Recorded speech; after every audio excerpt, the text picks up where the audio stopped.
प्यारी, बहुत सुंदर कथा है। नाम सुना होगा संत रविदास की। संत रविदास जी का नाम बहुत फेमस है। अपने समय पूर्ण समर्पित, अपनी कृष्ण भगवान की भक्ति में लीन, और हर समय उनका ध्यान भक्ति में लगा रहता था। अपना नित्य कर्म भी करना, दुकान भी चलानी, लेकिन भक्ति में होगा। एक बार कुछ लोग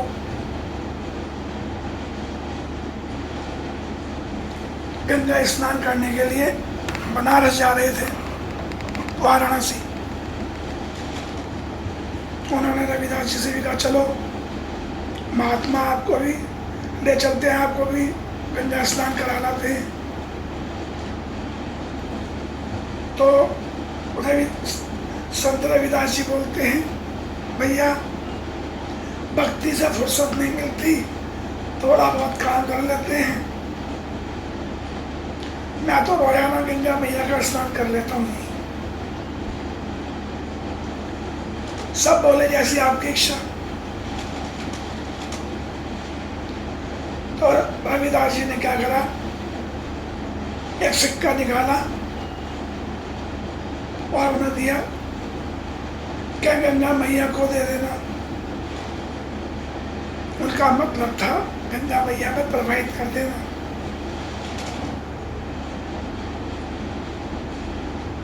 अब वो लोग उनसे सिक्का लेके चल दिए। 5-6 पूरे सज्जन पुरुष थे। वो अपना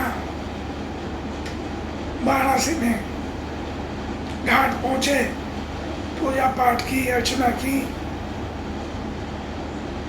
जब गंगा जी में दक्षिणा चढ़ाने लगे तो उन्हें ध्यान आया कि रविदास जी ने भी एक सिक्का दिया है।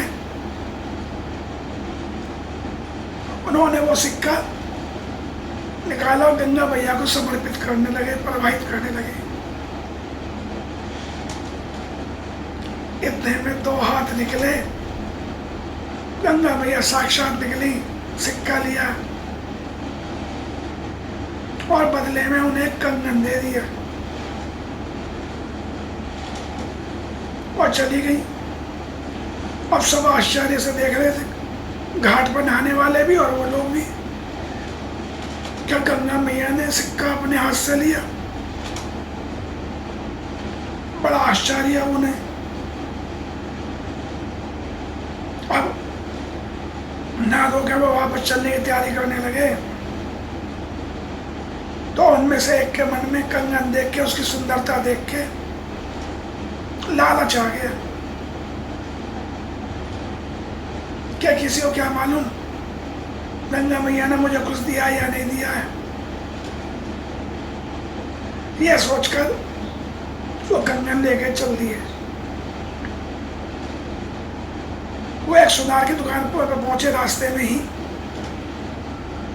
तो ऐसे ही बेच देते हैं, जो पैसा मिलेगा ले लेंगे।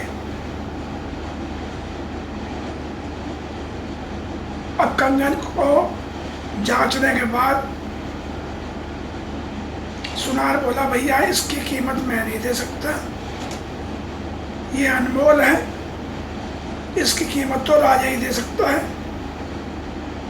मेरे पास इसकी कीमत के लायक धन नहीं है। उन्हें बड़ा आश्चर्य हुआ, एक कंगन की इतनी कीमत। बात राजा तक पहुंची। राजा ने उन्हें बुलाया और उनसे कंगन लिया। कंगन की सुंदरता देख के राजा भी हैरान। राजा ने वो एक कंगन अपनी रानी को दिया और उन्हें दक्षिणा देकर कहा, मैं अभी हमारे उसमें रुको, अतिथि गृह में हम तुमसे अभी मिलते हैं। अब आप स्त्रियों की इच्छाएं तो जानते ही हो। रानी बोली, एक कंगन नहीं दूसरा कंगन भी मंगाइए महाराज, कंगन बहुत सुंदर है, अनमोल है। अब राजा ने उन्हें बुलाया सबको, क्या दूसरा कंगन भी लाओ।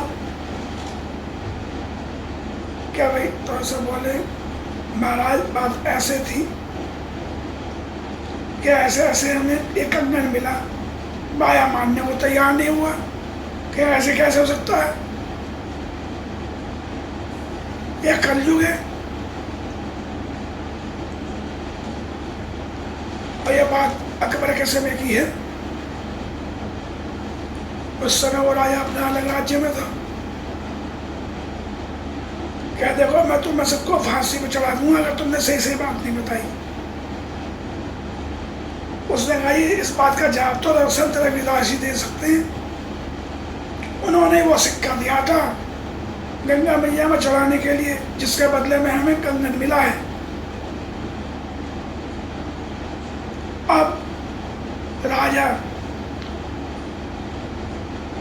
अपनी सेना की टुकड़े के साथ उन लोगों को लेकर संत रविदास जी की झोपड़ी में पहुंचा, दुकान पर जहाँ वो जूते काटते थे। संत रविदास जी अपना काम कर रहे दुकान पर, कृष्ण भगवान के गीत गा रहे थे और गंगा मैया को प्रणाम करते जाते थे।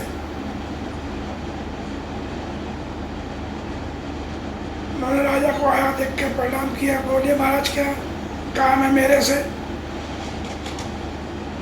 उन्होंने कहा महाराज ये एक कंगन है, इसका दूसरा कंगन चाहिए। कि ये कंगन तो इन्हें गंगा मैया ने दिया था, ये आपके पास पहुंच गया। क्या महाराज आपके पास दूसरा कंगन है? रविदास जी अपना जिस पर चमड़ा भिगोते थे कटौती उसे उठा कर लाए। सब लोग क्या देखते हैं, कटौती में जल भरा हुआ था। उसमें पूर्ण गंगा जल दिखाई देने लगा, साक्षात गंगा बहती हुई नजर आने लगी कटौती में। और क्या देखते हैं, उसमें हजारों कंगन नीचे पड़े हुए हैं। ये देखकर राजा उनके चरणों में पड़ गया, प्रभु गलती हो गई, यह तो अद्भुत है, माँ गंगा मैया का दिया हुआ है, यह आपको ही है, आप लीजिए, इसके लायक हम नहीं हैं।